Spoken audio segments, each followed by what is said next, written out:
This is a really lovely piece from Thomas Pohle. We have a small wand here and a tube that has a hole on either side, which the wand can fit perfectly through. This will obviously be important.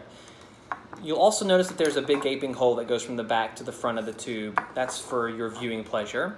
And then the tube, other than that, is very normal. It can be completely examined by the spectator, thoroughly checked out. There's nothing for them to find. It's just a tube. They can also examine the wand. Once they've examined everything, the die gets loaded up inside of. They can also examine the die, so they can examine the die, and they'll notice that there's a small hole that goes through the die here, and so that it can be held by the wand, okay? So they can examine all this and they'll discover all of these things.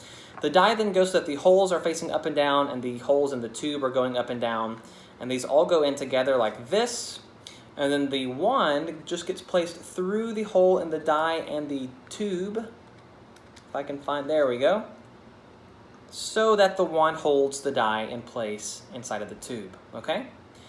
All makes sense currently.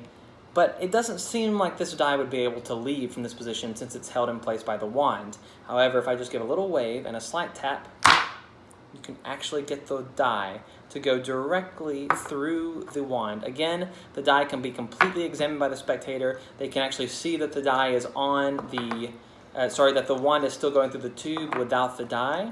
They can examine the wand, and of course at the end they can examine the tube as well. So everything can be thoroughly examined. It's a really powerful penetration that's done with all examined objects. Thomas Pohle at his best.